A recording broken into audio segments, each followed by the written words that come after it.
Every day, we see the darker side of the world around us. We witness how people can hurt others in ways that are hard to understand.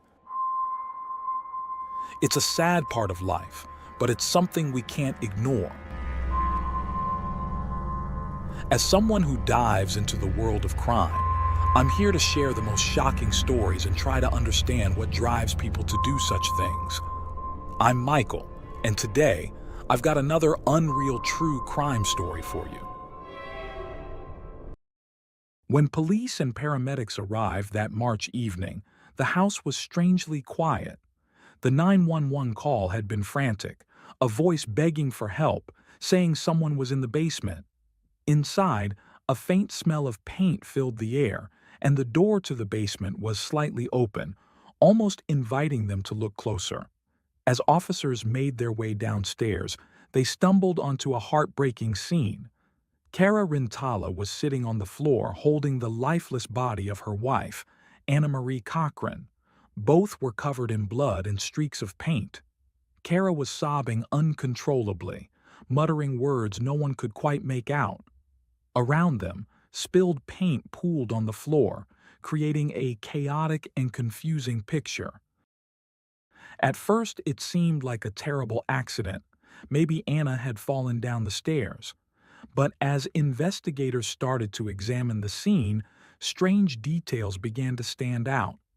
Bloodstains in odd places, signs that things had been moved, and gaps in the story of what happened that day.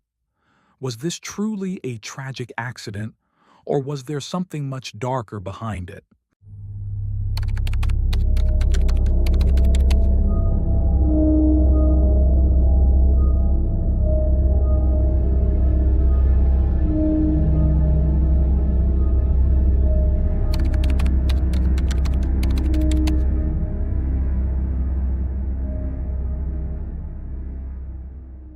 Cara Rintala was born in 1965 in Massachusetts, United States.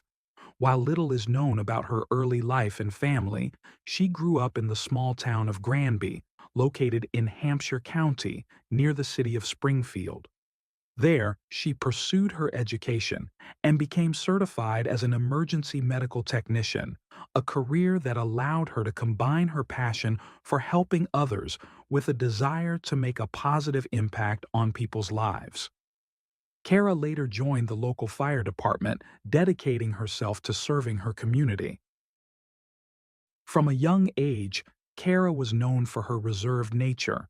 She kept her thoughts and emotions to herself, which often left her feeling isolated and made it difficult for her to form close relationships. However, everything changed in 2002 when she met Anna Marie Cochran, a 30-year-old paramedic whose vibrant energy brought light into Cara's life. Anna Marie Cochran, born on July 30th, 1972 in Springfield, had a lively and adventurous spirit. Little is known about her childhood, except that she was the daughter of William and Lucy and had a brother named Charles. From a young age, Anna was recognized for her zest for life and her motto to live each day to the fullest. At 16, she revealed her sexual orientation to her family after a dramatic incident where she disappeared for a night and was later found at a motel with another girl. Though it was initially a shock, her parents eventually accepted her for who she was. As a paramedic, Anna found a profession where her dedication and lively personality could shine. It was in this environment that she crossed paths with Cara, who was 7 years older. Despite their differences, Cara being introverted and Anna outgoing, the two formed an instant connection that quickly developed into a romantic relationship. Their bond deepened, and in 2005, they married in Massachusetts, becoming one of the first same-sex couples to legally marry in the state. Their love and shared dreams led them to adopt a week-old baby girl in 2007, whom they named Brianna, solidifying their growing family. However, their relationship faced challenges. Over time, financial troubles began to strain their bond. Anna's impulsive spending led to mounting credit card debts, totaling $20,000. The situation escalated when Anna allegedly committed fraud by opening a credit card in Kara's name, sparking intense arguments and moments of domestic conflict. In September 2008, Anna filed a restraining order against Kara, claiming she had been physically abused. Kara was arrested for domestic assault but denied the allegations. Although Anna eventually dropped the charges, their relationship remained fractured and tensions continued to rise. By May 2009, the strain between them reached new heights. On May 12th, an emergency call from their home alarmed authorities, but both women insisted it was a mistake, blaming Brianna for dialing by accident. Later that day, Kara filed for divorce, signaling the growing divide between them. Over the next few weeks, tensions escalated further, with Kara alleging threats against her and both women seeking mutual restraining orders. A judge, observing the instability in their relationship, warned that Brianna could be removed from their custody if things did not improve. In June 2009, Anna began seeing a former partner, Carla, a police officer, and temporarily moved in with her. However, after accumulating $10,000 in debt on Carla's credit cards, their relationship soured, and Anna returned to Kara's home. Despite their financial struggles, Kara and Anna attempted to rekindle their relationship by going on a Caribbean cruise.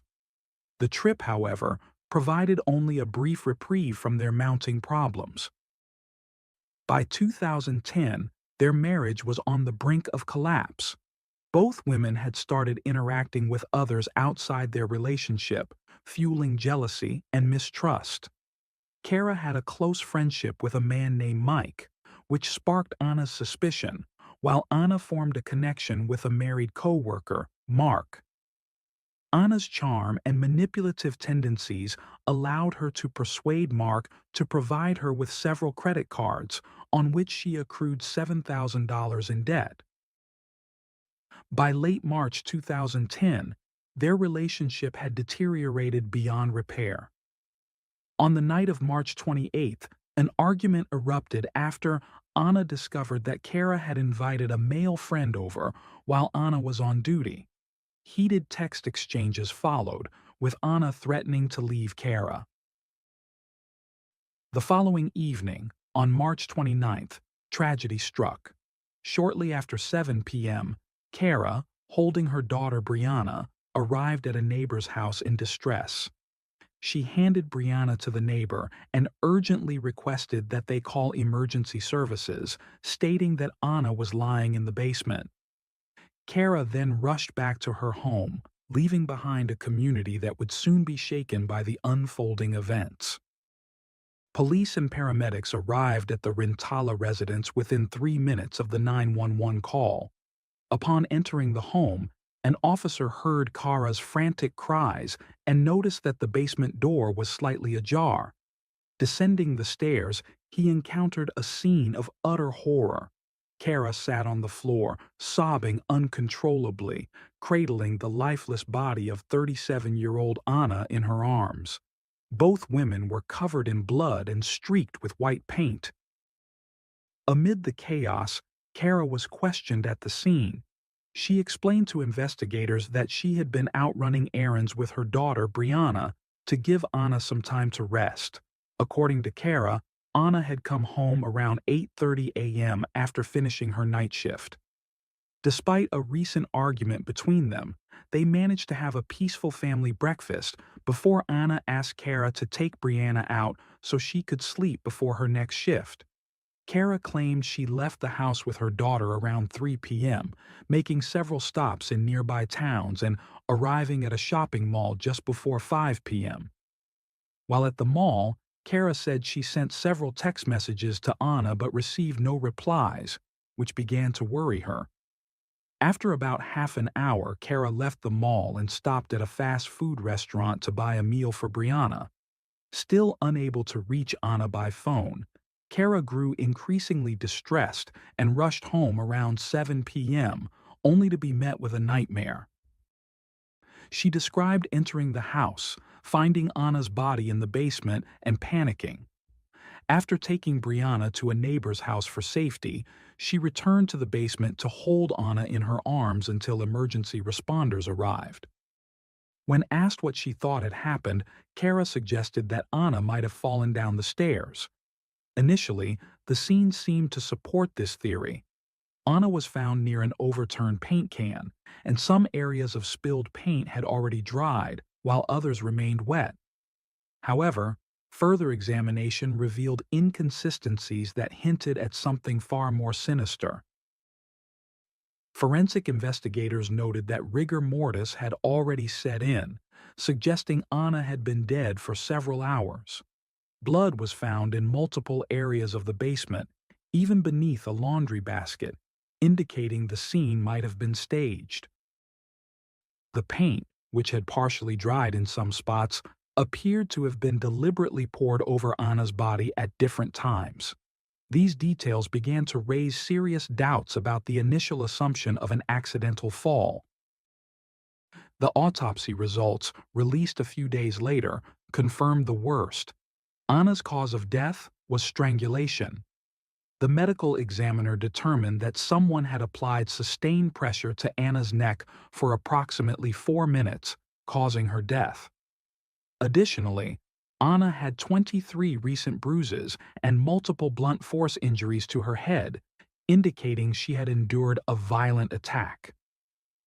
The time of death was estimated to be between 11 a.m. and 1 p.m., placing Kara at home during the crime, despite her claim that she had left the house with Brianna in the afternoon. With the death now classified as a homicide, suspicion quickly fell on Kara. During her initial statements to police, Kara described Anna as loud, lazy, and manipulative, and hinted at her wife's volatile temper. However, before detectives could conduct further questioning, Kara retained a lawyer. Investigators began piecing together a picture of the couple's troubled relationship, uncovering a history of domestic violence, financial disputes, and mutual resentment. The investigation also revealed a more complicated side to Anna's life. Police discovered that Anna had been romantically involved with a married co-worker, Mark. On the morning of her death, Anna had sent Mark a text asking him to take her to buy a new phone. Mark admitted to receiving her message and acknowledged that Anna had accumulated significant debt on his credit cards. However, he claimed to have been out of town visiting his ill sister on the day of the murder, providing receipts to corroborate his alibi. Without evidence tying Mark to the crime, investigators turned their focus back to Kara. The timeline of events became a critical part of the case. Kara maintained that she left the house in the afternoon and did not return until 7 p.m., but security footage from local businesses failed to place her in public during that time.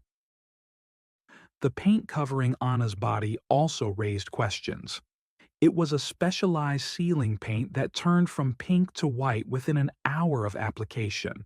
When officers arrived, the paint was still pink, indicating it had been poured over Anna's body shortly before the 911 call. This, combined with evidence of an attempt to clean the basement, blood splatter beneath shelves and on concrete surfaces, pointed to a deliberate effort to manipulate the crime scene. The arrangement of the scene was particularly suspicious. If an intruder had killed Anna, why would they move a laundry basket and pour paint over her body? Adding to the intrigue, investigators discovered semicircular marks on the frame of the house's side door, suggesting a staged break-in. Security footage from Kara's afternoon errands revealed a laundry basket and a red bag in the back of her SUV while she shopped at a mall. Strangely, both items were missing by the time she returned home. A thorough search led detectives to a dumpster where they found 3 rags, one of which was stained with what appeared to be blood. Despite mounting evidence against her, there were no eyewitnesses or surveillance footage directly linking Kara to the crime, which complicated the case. The investigation stretched over a year, during which Kara sold her house and moved with her daughter to her parents' home in Rhode Island. In October 2011, she was arrested and charged with first-degree murder, becoming the first woman in Massachusetts history to face such charges for the death of her wife. What followed was a decade-long legal battle that would test the resolve of all involved. After an 18-month investigation, the Northwestern District Attorney declared there was no doubt Kara was responsible for Anna's death. Prosecutors alleged that Kara had attacked Anna following a heated argument, pushed her down the basement stairs, and strangled her. They accused Kara of attempting to clean the crime scene and pouring paint over Anna's body to obscure evidence. To support their timeline, they argued that the murder occurred between 12 p.m. and 2 p.m. on March 29, 2010, just before Kara claimed to have left the house. Kara's trial began on February 20, 2013, with prosecutors painting a grim picture of a marriage in turmoil. The couple was reportedly drowning in nearly $95,000 of debt from credit cards and car loans, fueling constant arguments.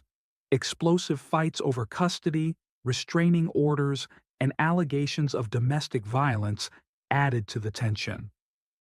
The prosecution claimed that on the morning of the murder, Kara killed Anna in a fit of rage and then spent the afternoon trying to cover her tracks. Prosecutors also argued that Kara's actions that day, leaving the house with her daughter and returning hours later, were an attempt to establish an alibi. The missing red bag and laundry basket, as well as the blood-stained rag found in the dumpster, were presented as evidence of her efforts to dispose of incriminating materials. Furthermore, damage to the side door suggested she had staged a break-in. Kara's defense team countered by challenging the timeline and questioning the reliability of the evidence. They presented a forensic expert who suggested that Anna's time of death was between 2:30 p.m. and 5:20 p.m., when Kara was allegedly out running errands. They also pointed to inconsistencies in the evidence, such as the degraded state of the blood-stained rag, which made it difficult to determine if the blood was human or Anna's. The defense further argued that the investigation was flawed, suggesting other potential suspects, including Anna's co-worker Mark. Mark, who had a questionable relationship with Anna, had lied about his whereabouts on the day of the murder and displayed obsessive behavior toward her. However, his alibi eventually held up under scrutiny, shifting focus back to Kara. Kara's first trial ended on March 13, 2013, in a mistrial, as the jury failed to reach a unanimous verdict. A second trial in February 2014 ended the same way.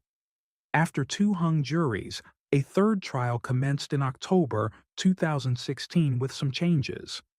This time, the prosecution allowed the jury to consider both first-degree murder and the lesser charge of manslaughter, arguing that while they believed the crime was premeditated, it might also have been a sudden, unplanned act. During this trial, a paint quality expert testified that the paint on Anna's body and the surrounding area was still fresh when first responders arrived, bolstering the prosecution's claim that Kara had used it to alter the crime scene. After hours of deliberation, the jury found Kara guilty of first-degree murder on October 7, 2016. She was sentenced to life in prison without the possibility of parole, bringing what seemed to be closure for Anna's family. However, on September 27, 2021, the Massachusetts Supreme Judicial Court overturned the conviction, ruling that the paint expert's testimony was unreliable and should have been excluded. The court determined that the testimony had significantly influenced the jury's decision, warranting a new trial. Despite the overturned conviction, Kara was not absolved of the charges. She was released on $50,000 bail and moved back to her family's home in Rhode Island under strict conditions, including GPS monitoring and a court-imposed curfew. Despite the setback of her overturned conviction, the district attorney's office announced that Kara Rintala would face a fourth trial. Scheduled for September 2023, this trial offered the prosecution another chance to prove its case.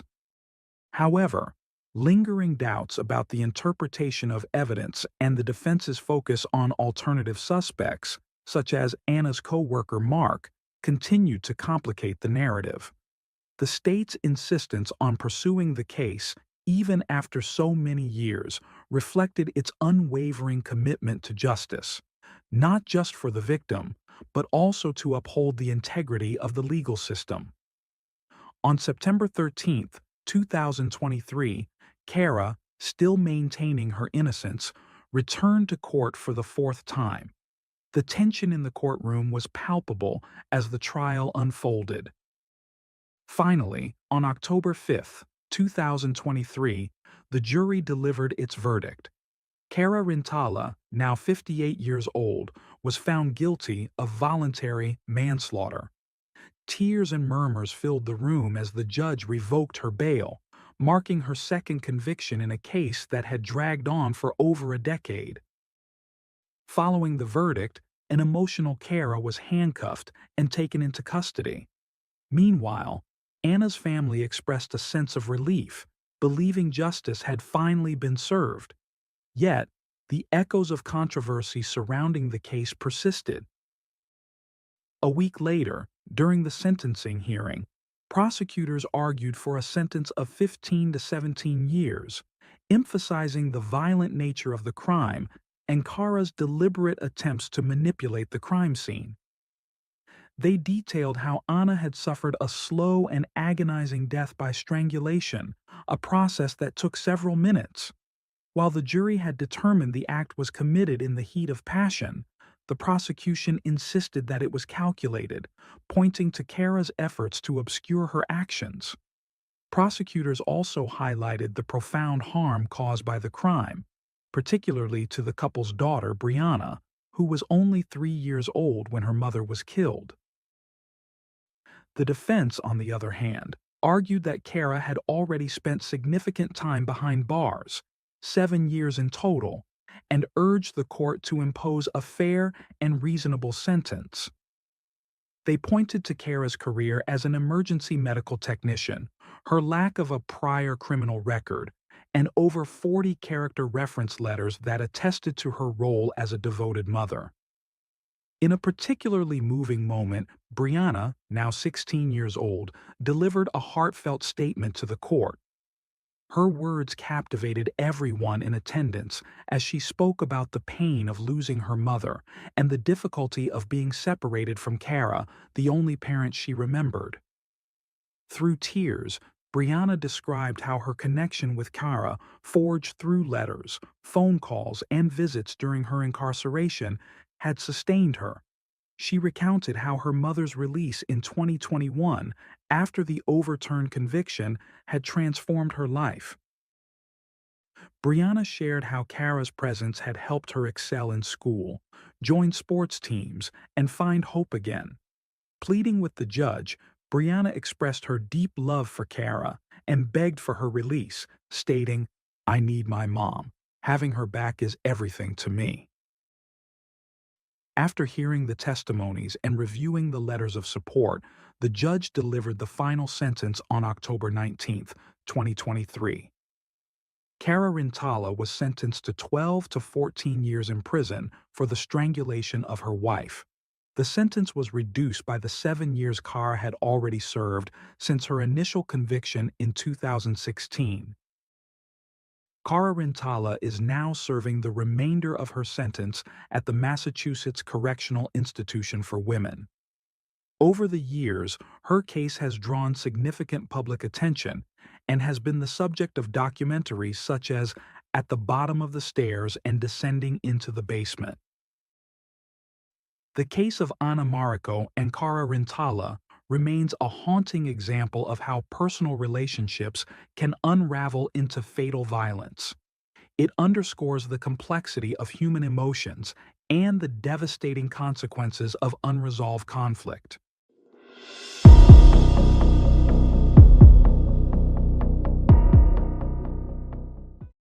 Thanks for tuning in to Unreal True Crime.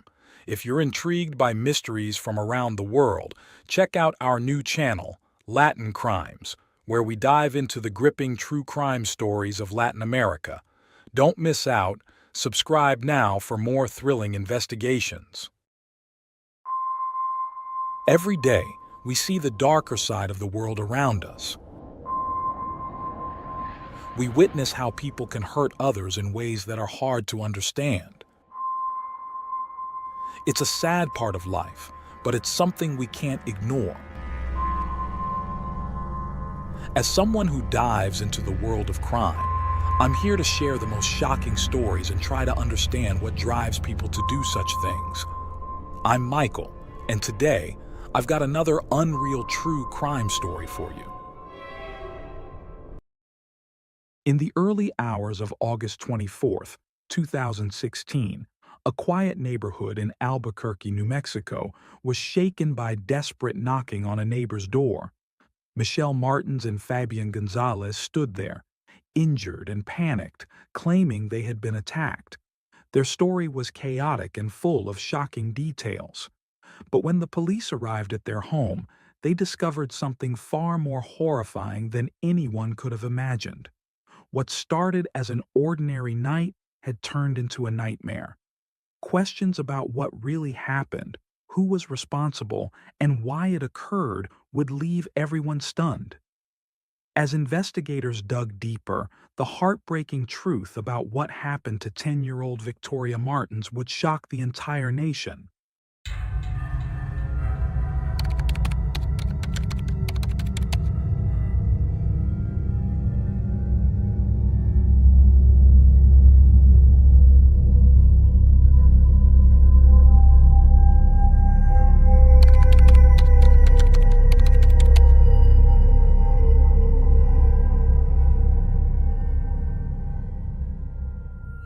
Victoria Martins was born on August 23, 2006, in Albuquerque, New Mexico.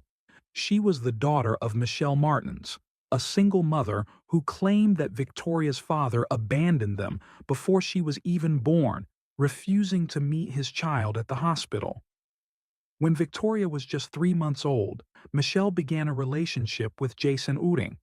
He was committed to building a stable family life, and 2 years later, they welcomed a son, Matthew.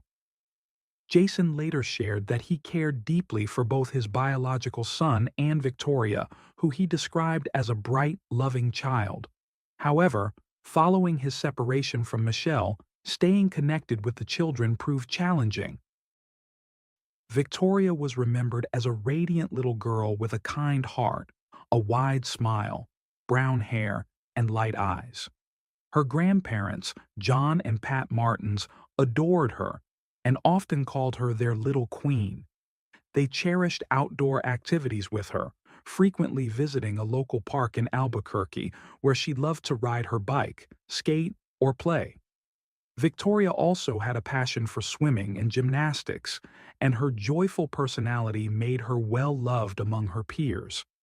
Her grandfather John often said she could light up a room with her laughter, paired with a charming sense of humor.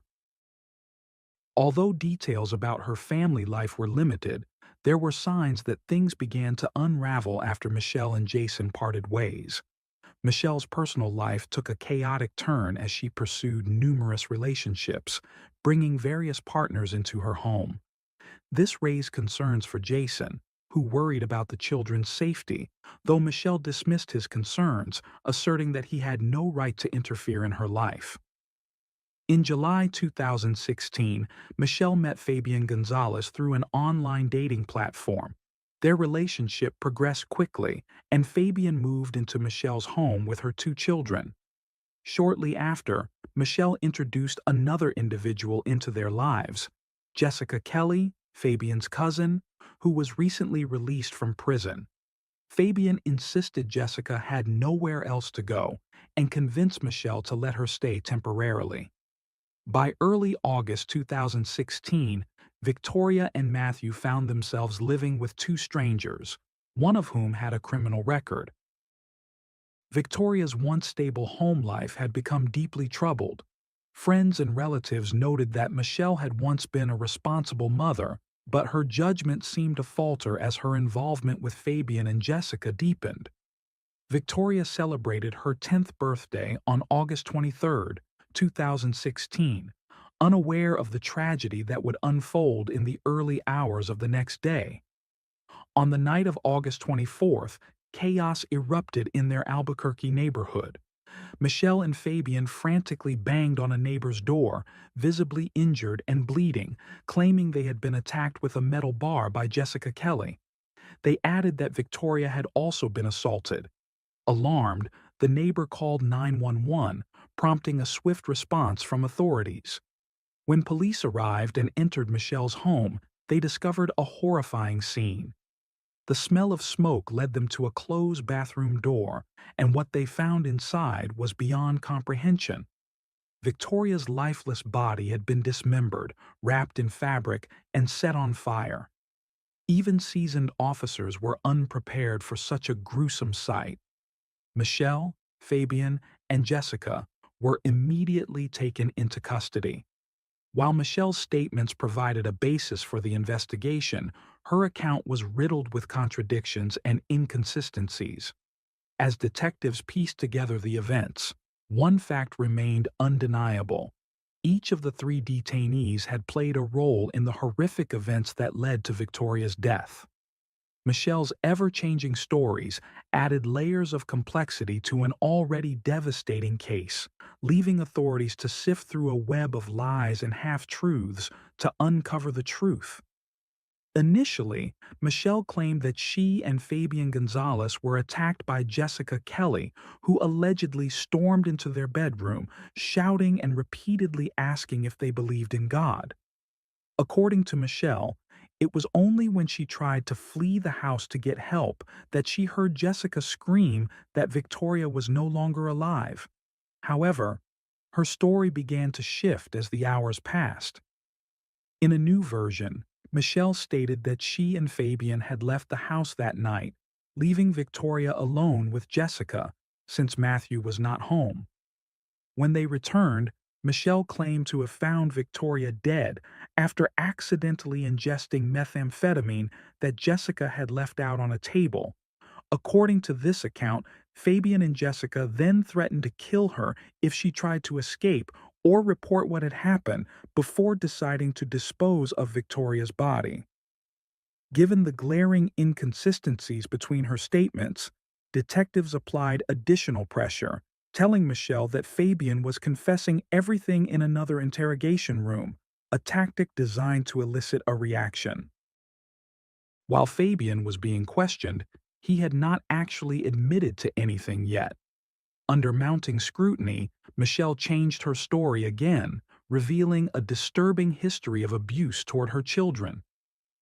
Over the course of 8 grueling hours of interrogation, she confessed that, in the months leading up to Victoria's death, she had brought men into her home to harm her children. She admitted that she derived a twisted satisfaction from witnessing these acts. According to Michelle, this pattern of abuse began with an ex-partner she discovered attempting to assault Victoria. Although she ended the relationship, she continued arranging encounters with other men, often drugging the children to keep them subdued during the assaults. She stated that she met these men through a dating platform, using coded language to identify individuals with similar interests. This was also how she had met Fabian. Jessica's arrival in the household only escalated the violence.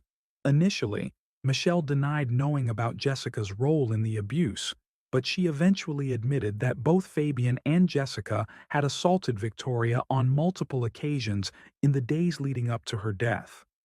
Michelle also confessed that she had witnessed both Fabian and Jessica giving methamphetamine to Victoria on the night of her death as she begged them to stop.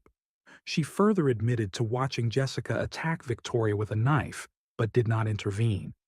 Chillingly, Michelle revealed that she and Fabian had sex approximately 20 minutes after Victoria's death. They then began cleaning up the scene before running to a neighbor's house to seek help, with Fabian closely following her. These revelations painted a picture of incomprehensible cruelty and left investigators grappling with the sheer horror of the events. Fabian, questioned twice by police, provided fragmented and contradictory accounts of what had occurred. In his first interview, he claimed that Jessica had only planned to stay one more night with them. He admitted that family members had warned him about Jessica, advising him not to let her stay in the apartment, especially with two young children living there. Despite being aware of the risks, Fabian said the decision had already been made, and they felt they couldn't turn back. As the interrogation progressed, detectives noticed inconsistencies in Fabian's behavior and statements, which raised further suspicion.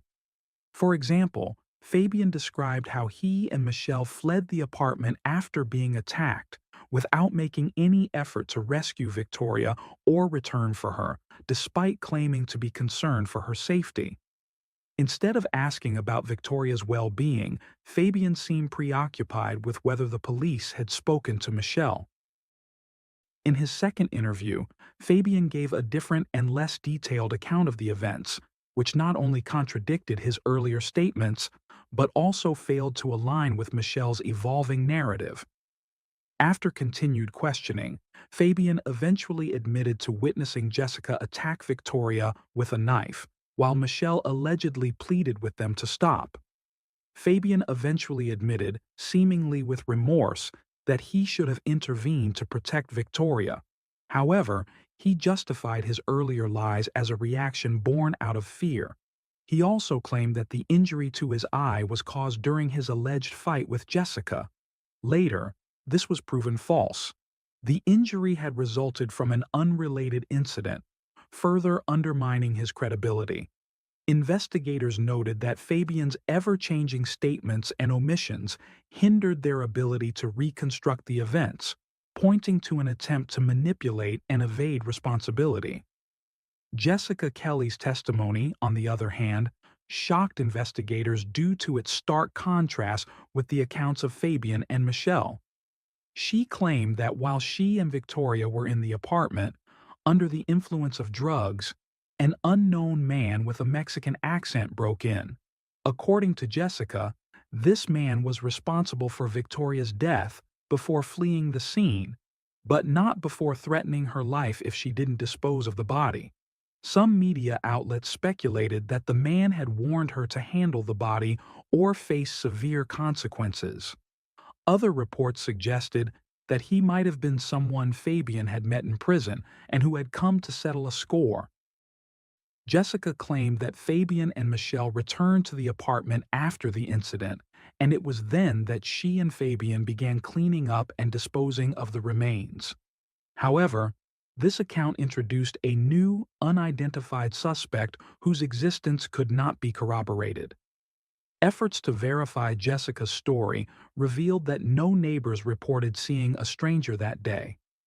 Moreover, evidence from the crime scene did not support the presence of this mysterious man. Jessica's credibility deteriorated further when neighbors reported seeing her carrying Victoria down the stairs and hearing screams from the apartment at around 3 a.m., coinciding with the suspected time of the incident. As the investigation continued, authorities uncovered disturbing details about the dynamics within the household. Among the evidence seized was a video camera, which investigators suspected might have been used to record abusive encounters involving Victoria and Matthew. Additionally, forensic evidence pointed to the active involvement of all three adults, Michelle, Fabian, and Jessica, in cleaning the crime scene and attempting to conceal the evidence. Fingerprints and other physical traces tied all three to the efforts to cover up the crime. With mounting evidence against them, Michelle, Fabian, and Jessica were formally arrested.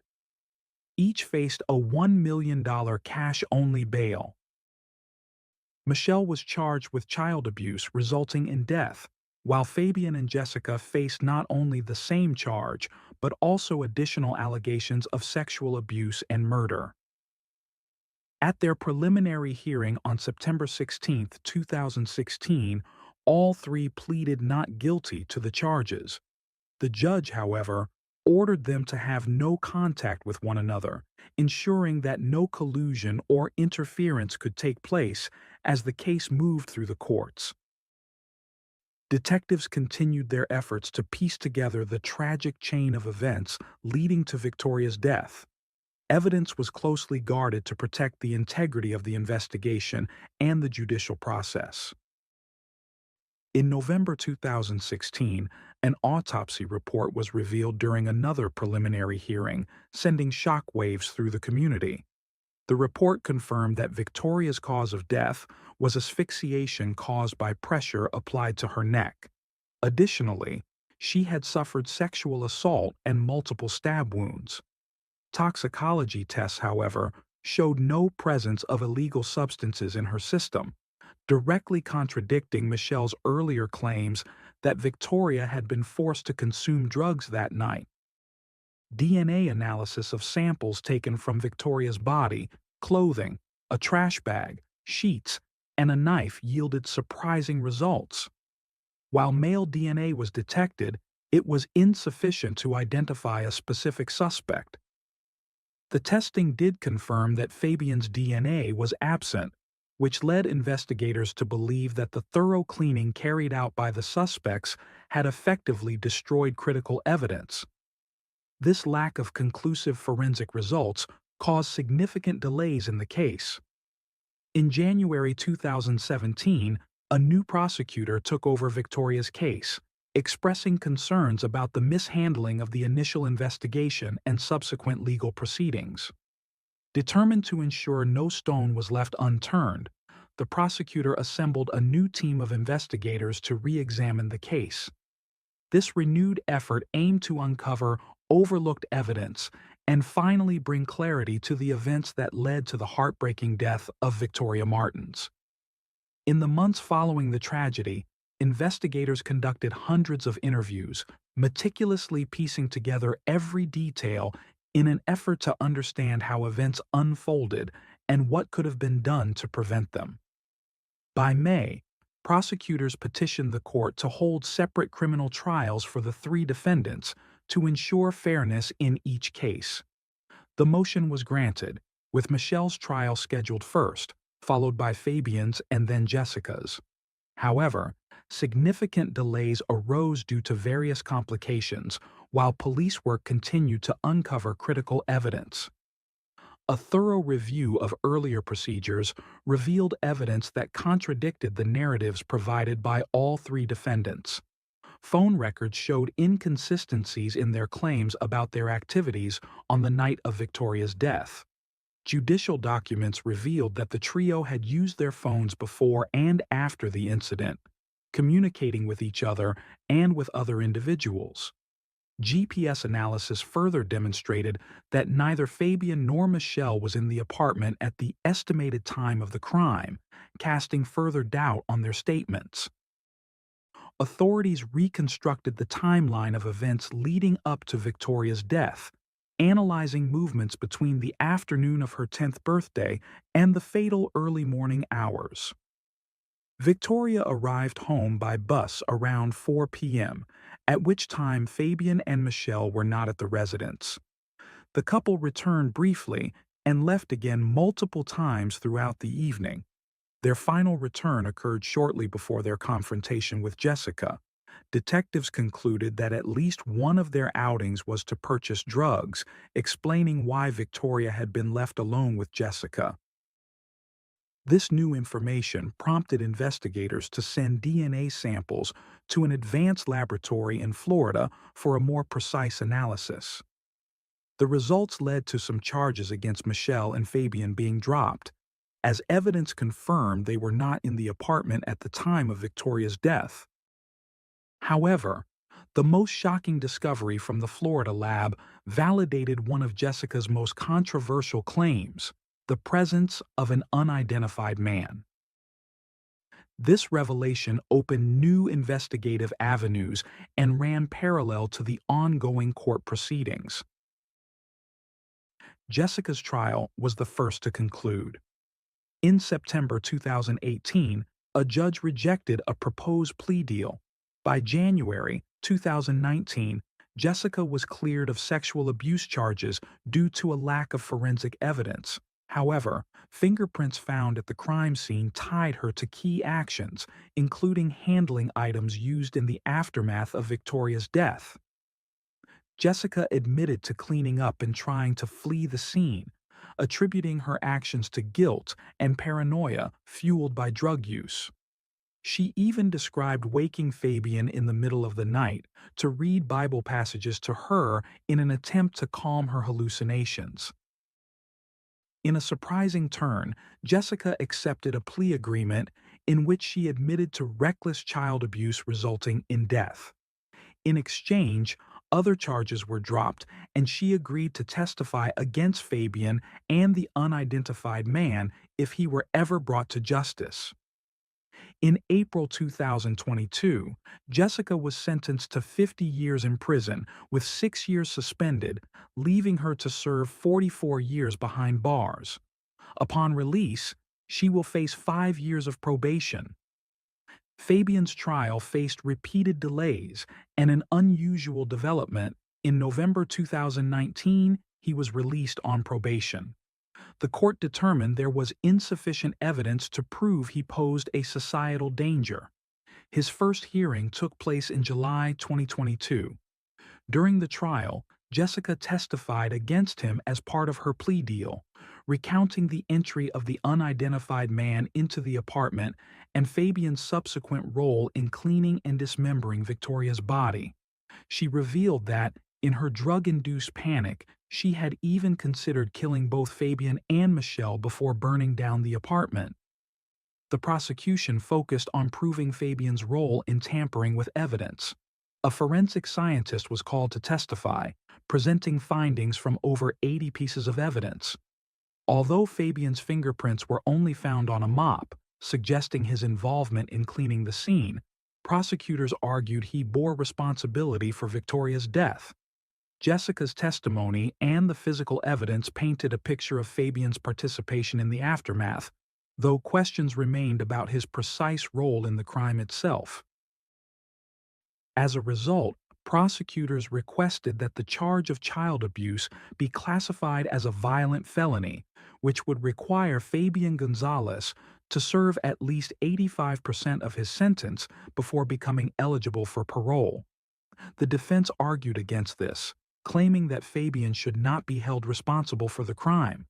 They emphasized that the initial accusations were based on Michelle's false confession and pointed out that the true perpetrator remained at large. In late 2022, Fabian Gonzalez was sentenced to 37.5 years in prison. However, under the terms of his sentencing, he could apply for parole after serving 50% of his sentence. During the hearing, John Martins, Victoria's grandfather, delivered a victim impact statement pleading with the judge to impose the full weight of the law. He expressed his anguish over losing the chance to see Victoria grow up, graduate, or walk down the aisle, moments he and his family had dreamed of for years. Michelle Martins was the last of the 3 defendants to be sentenced, and her case presented unique challenges. Due to her numerous conflicting accounts and the lack of evidence supporting key parts of her statements, including claims of sexual encounters with unnamed individuals, authorities deemed it necessary to conduct a psychological evaluation. The results revealed that Michelle exhibited personality traits that made her highly susceptible to providing false confessions. A specialist who interviewed her testified in court, describing Michelle as one of the most easily manipulated individuals he had ever encountered. This led prosecutors to propose a plea agreement, which Michelle accepted in June 2018. She admitted her responsibility for leaving Victoria in Jessica's care, an action that ultimately resulted in her daughter's death. Though her admission of guilt occurred in 2018, her sentencing was delayed by 4 years. Finally, in November 2022, Michelle was sentenced to 12 years in prison, with 6 years credited for time already served. Victoria Martin's case is a heartbreaking reminder of the vulnerabilities children face in unsafe environments. Throughout the lengthy legal process, the community came together to honor Victoria's memory and push for meaningful change. They also rallied to support the law enforcement officers who had witnessed the harrowing crime scene, ensuring they received recognition for their difficult work.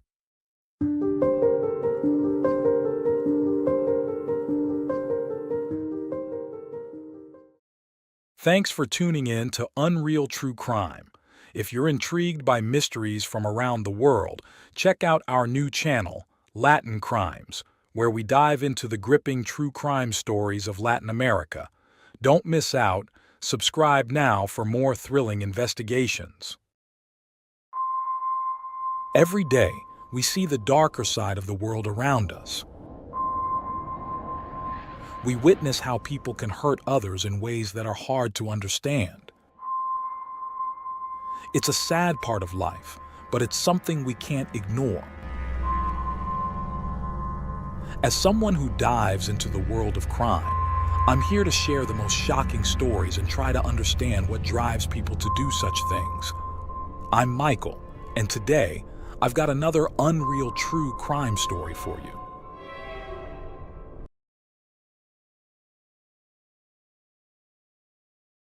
It was a quiet morning in Fayetteville, North Carolina, when a 911 call broke the silence. A mother said her little girl was unresponsive, claiming she'd been sick for days. When paramedics arrived, they found 2-year-old Macy Grace barely alive, her tiny body covered in bruises that didn't make sense. As doctors tried to save her, questions started piling up. The mother's story didn't add up, and details about what happened that morning didn't seem right. What really happened to Macy? How could such a happy, innocent child end up like this? The truth would uncover a heartbreaking story that left a family and a community searching for answers.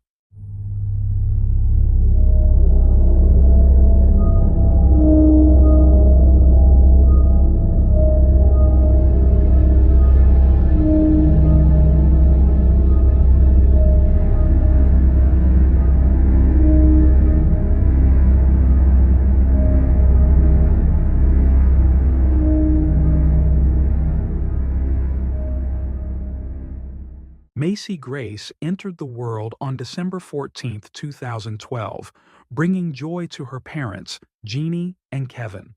Born with a condition called ankylosing, often referred to as being tongue-tied, Macy faced a small hurdle early on. This condition, which restricted her tongue's movement due to a tight band of tissue, was resolved with a simple surgical procedure during her infancy. From the start, Macy stood out with her curly brown hair, bright brown eyes, and an infectious smile.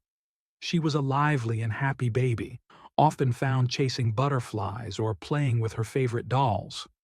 Her great-aunt Shelley Smith affectionately dubbed her Mixie Trixie Fairy Pixie, a nickname reflecting Macy's sweet and curious personality.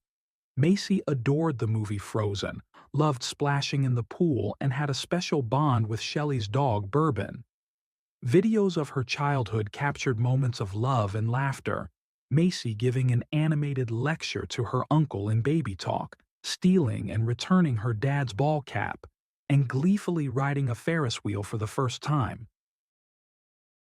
One bedtime video showed her blowing kisses to the camera, saying, "Night, night," with her signature radiant smile. Jeannie, Macy's mother, had a turbulent past. Described as a challenging child, Jeannie's early years were marked by instability and family conflict. She often sought attention, sometimes using manipulation to get her way. After her parents divorced, Jeannie chose to live with her father, a decision that reportedly stemmed from fueling arguments to push her mother to send her away. Her teenage years saw her attending multiple high schools in Pennsylvania before graduating from Stroudsburg High in 2011. Seeking a fresh start, Jeannie joined the military, but old habits persisted. During basic training in Missouri, her actions, such as falling asleep on fire watch, caused trouble for her entire unit. In 2012, Jeannie married Kevin, and the couple relocated to Fort Bragg, North Carolina. Later that year, Macy was born at Womack Medical Center while Kevin was deployed overseas. Despite his absence during Macy's birth, Kevin returned home shortly after to meet his newborn daughter. Jeannie's Aunt Shelley became a significant part of their lives, visiting North Carolina to assist with the baby and staying in touch through daily FaceTime calls. As Macy grew, Jeannie juggled various jobs, working at a gym, a car dealership, and an oral surgeon's office. During this time, Kevin was deployed again, this time to the UAE. Their separation strained the marriage, leading to rumors of infidelity and an eventual divorce. Jeannie frequently shared videos of Macy online, showcasing the toddler's playful and spirited nature. However, some posts raised eyebrows. In one video, Macy threw a tantrum, with the caption stating, "Macy doesn't like to share her mommy." In another, Macy, dressed in a pink onesie, stood on a nightstand, grinning at the camera as Jeannie playfully scolded her off-screen. While these moments appeared harmless, the tone of Jeannie's comments and her casual approach to potential risks concerned some family members. In 2014, Jeannie delved into competitive bodybuilding, placing 11th in a North Carolina competition's bikini division. During this time, she left Macy with Aunt Shelley for a month, claiming to be busy with personal matters. Jeannie's manipulative tendencies resurfaced as she withheld Macy's location from Kevin, preventing him from speaking to his daughter on her second birthday. While Shelley and other family members cherished their time with Macy, they worried about Jeannie's erratic behavior and prolonged absences. When concerns arose, Jeannie often deflected or distanced herself from her family. The family always found Jeannie's parenting style unsettling. Her willingness to leave Macy with different babysitters for weeks or months at a time, and her casual attitude about the child's absence raised concerns. Relatives, including her Nana and father's family, worried about Macy's well-being, but they cherished the moments they had with her. Whenever questions arose about bruises or Macy's lack of communication, Jeannie dismissed them with excuses, saying Macy was sick, tired, or staying with a friend. Any marks were explained away as part of Macy's growth and development. Trusting Jeannie as family, they didn't suspect she could harm her own daughter. Some of Macy's babysitters, however, voiced concerns online. One claimed Macy was often neglected, appearing dirty and unkempt because Jeannie didn't bathe her or care for her properly. Another recalled Macy being dropped off at a gym daycare, where she'd stay all day and into the evening, allowing Jeannie to avoid watching her. A daycare worker at the gym even reported Jeannie to CPS, but no action was taken. Friends who raised these concerns with Jeannie were met with lies or outright dismissal. Instead of addressing her behavior, Jeannie would cut people out of Macy's life and move on to a new babysitter. On March 3, 2015, Jeannie posted a troubling photo of Macy online. In the picture, Macy sat crying on the apartment floor. The caption read, "When your child covers your house with toothpaste while you're in the shower and then gives attitude and tells you no." Below the post, Jeannie wrote, "She's going to know what a sort feels like by the end of the day. I'm about to break out the wooden spoon." By this time, Jeannie and Kevin were separated, and Jeannie frequently referred to herself as a single mother. Kevin was still stationed in Dubai, while Jeannie began dating Zachary Kiefer, a 31-year-old paramedic and former Special Forces soldier, despite Zach still being married. In April 2015, Jeannie re-enlisted in the Army. She and Macy lived in the Stone Ridge Apartments in Fayetteville, just minutes from the base. On November 30th, Jeannie texted Zach multiple times about Macy being unwell, describing her diarrhea and accidents in exasperated tones. At one point, Jeannie admitted to hitting Macy, saying, "I lit Macy up." Later, she texted about forcing Macy into a cold bath, scaring her so badly that the toddler hid in a closet. Jeannie chillingly texted Zach, "I'll give her a reason to be scared, the little bitch." The next morning, December 1st, Jeannie took Macy to Womack Army Medical Center. A pediatrician examined Macy, who appeared sleepy but showed no visible injuries. He diagnosed her with gastroenteritis and colitis, likely caused by a stomach bug.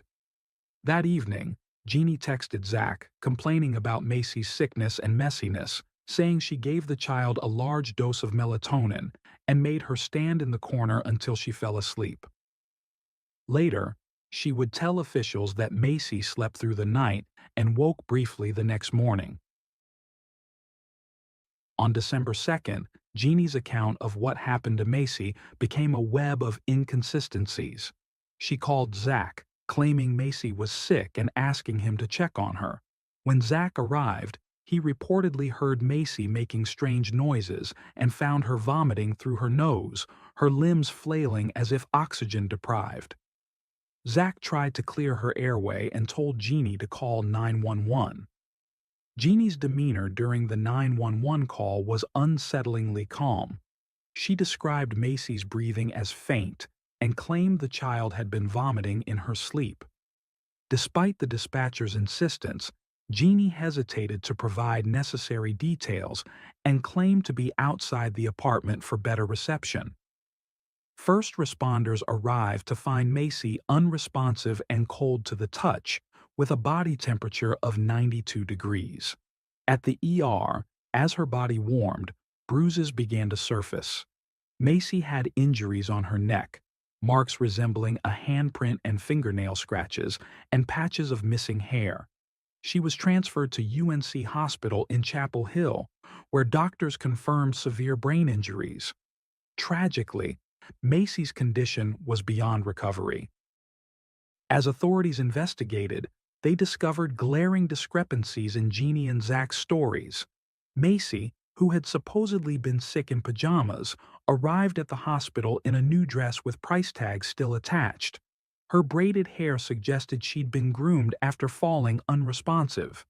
The injuries to her neck and head could not be explained by any version of events Jeannie provided. When Jeannie's Aunt Shelley arrived at the hospital, she was met by CPS and police. Shelley later described her shock upon seeing Macy in her hospital bed. Shelley confronted Jeannie, asking what had happened to Macy. Jeannie stared silently out the window, refusing to answer or even look at her.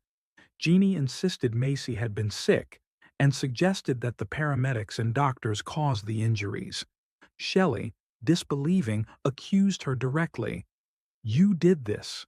You did this to her." Jeannie responded with anger, telling her to leave. Kevin, who was deployed overseas, was rushed home by the Red Cross. He arrived just in time to sit with Macy, hold her, and give her one final bath before life support was removed. On December 4th, 2015, Macy passed away. What followed only added to the heartbreak. Jeannie and Zach set up a GoFundMe campaign, allegedly for funeral expenses, but Kevin's military benefits already covered these costs. After family and friends reported the fundraiser as fraudulent, Zach took it down. The $6,000 collected before its removal was never accounted for. Jeannie even tried to exclude Shelley and Kevin from Macy's funeral, a move that failed. During the planning, Jeannie insisted on dressing Macy in a sleeveless black dress and a sparkly headband. The funeral director refused, ensuring the bruises on Macy's arms would not be visible. On the day of the funeral, Jeannie arrived over an hour late, having prioritized getting her hair done. Despite these distractions, the family honored Macy with a touching service at the John F. Kennedy Memorial Chapel in Fort Bragg on December 21, 2015. Macy was laid to rest 2 days later at Sand Hill State Veterans Cemetery in Spring Lake, North Carolina. As investigations into Macy's death unfolded, shocking details emerged. Police questioned Jeannie, Zach, Kevin, and even Zach's estranged wife, Lisa. Lisa later alleged that Zach had held her hostage for hours, physically assaulting her and threatening her with a gun. He was arrested on multiple charges, including first-degree kidnapping, but was released on $17,000 bail. Shortly after, he left the military and moved in with Jeannie at the same apartment complex where Macy had lived, albeit in a different unit. In the months that followed, Jeannie sold Macy's belongings on Facebook Marketplace, saying she couldn't bear to see them anymore. In January 2016, she hired a photographer for a bizarre photo shoot. The photographer specialized in photoshopping images of deceased loved ones into new pictures. Jeannie told him that Macy had choked on a banana and died, requesting a photo shoot at the cemetery where she could be reunited with her daughter. The resulting images featured a ghostly Macy alongside her mother. The photos, intended to evoke sympathy, backfired. Public outrage grew as details of Jeannie's suspected involvement in Macy's death emerged. On March 23, 2016, the medical examiner ruled Macy's death a homicide. The next day, Jeannie and Zach were arrested, charged with first-degree murder and negligent child abuse. Both were held without bond. As the case progressed, Jeannie altered her story, claiming Zach was responsible for Macy's injuries. She fabricated a timeline in which she left Macy in Zach's care during an alleged doctor's appointment, only to return and find her injured. Records showed she signed in at the medical office but never attended an appointment. Jeannie also claimed Macy had fallen in the bathtub days earlier. Investigators found her stories inconsistent, riddled with contradictions. The evidence pointed to a more sinister truth, one that would ultimately define the legacy of a life cut tragically short. Jeannie's account of events on the morning of Macy's death was riddled with contradictions. Initially, she claimed to have fed Macy a banana that morning. Later, she changed her story, saying Zach had given Macy the banana while she was allegedly at a doctor's appointment. Both versions of the story were repeated to friends and family, adding confusion. In her attempt to explain Macy's condition, Jeannie offered a variety of excuses, ranging from a collapsed lung to a blood disorder, similar to one her aunt, related only by marriage, had suffered. She also claimed to be afraid of Zach, alleging he had committed domestic violence against her, though recent bikini competition photos showed no signs of injury. As part of the investigation, police administered polygraph tests to both Jeannie and Zach. While Zach passed his test, Jeannie failed hers. Zach maintained a consistent story, stating he arrived at the apartment to help Macy and tried his best to save her life. However, the domestic violence charges from his ex-wife, Lisa, cast doubt on his credibility. Lisa alleged injuries to her head and neck, similar to those Macy had suffered, though medical records showed no evidence of skull fractures or internal bleeding. In early 2019, Zach was acquitted of the charges against Lisa, with speculation that her accusations may have been fueled by resentment over his relationship with Jeannie. In November 2019, the district attorney announced new medical evidence. The findings revealed that Macy's injuries occurred 12 to 24 hours before the 911 call, long before Zach arrived at the apartment. With this revelation, all charges against Zach were dropped.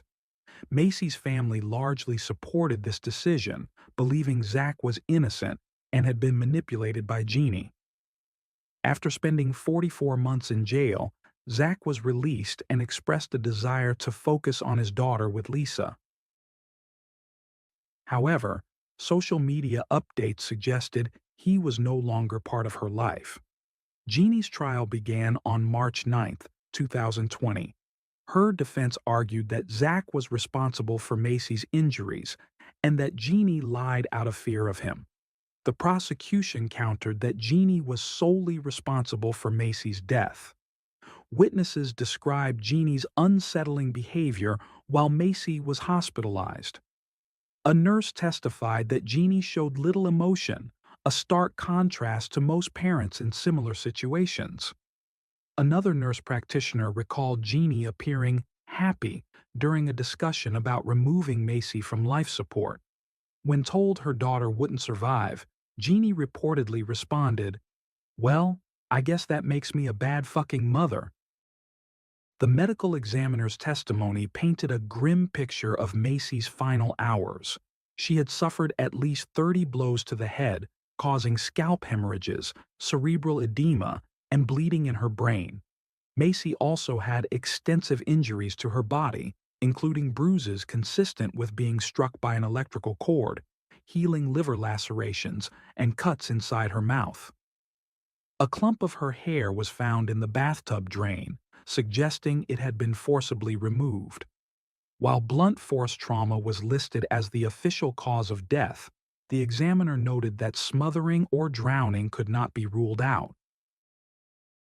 During the trial, Jeannie's lack of emotional response was stark. She sat unmoved during graphic testimony about Macy's injuries, but broke into tears when Zach dismissed their relationship, referring to her as just a piece of it. The jury deliberated but failed to reach a unanimous verdict. 10 jurors voted to convict Jeannie, but 2 dissented. They believed in physical discipline for children and couldn't reconcile how Jeannie's hands could be deemed deadly weapons. The judge declared a mistrial.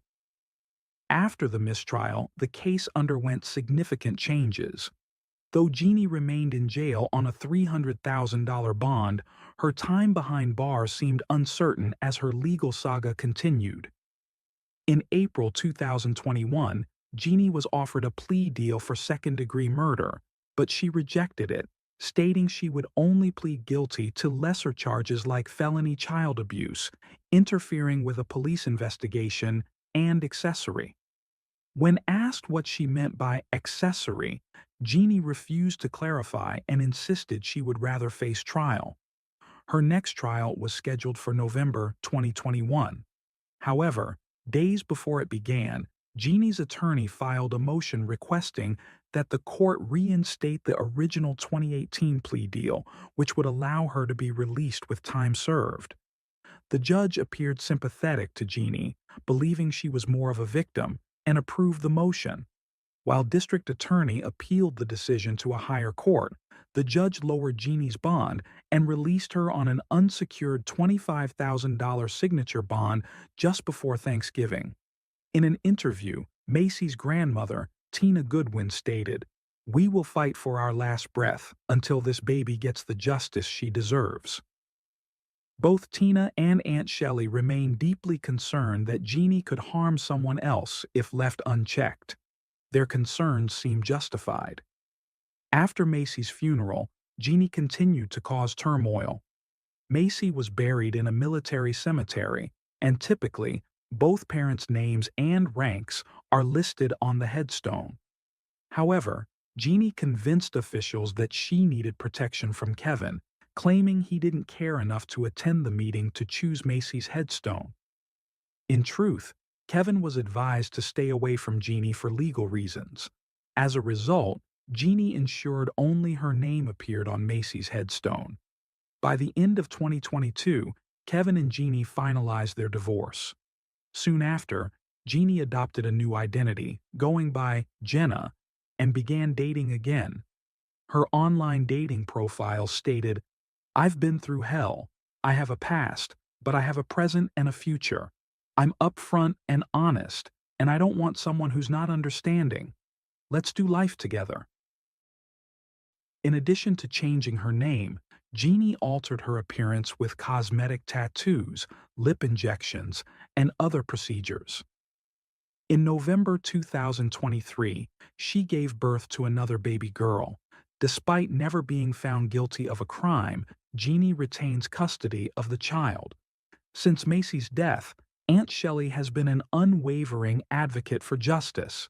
She runs the Justice for Macy Facebook group, marking every birthday and holiday without her beloved Mixie Trixie Fairy Pixie. She even got a tattoo in honor of Macy. Shelley believes Macy sends her small signs of love, like when loose change mysteriously appears or songs like Girl Crush by Little Big Town play on the radio.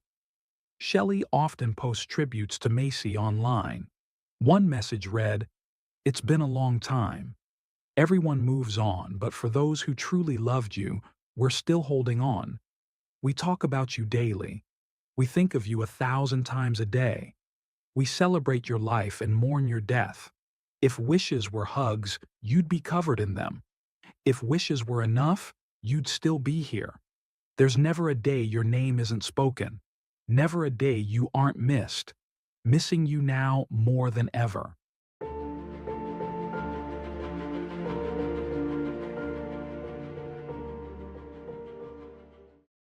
Thanks for tuning in to Unreal True Crime. If you're intrigued by mysteries from around the world, check out our new channel, Latin Crimes, where we dive into the gripping true crime stories of Latin America. Don't miss out. Subscribe now for more thrilling investigations.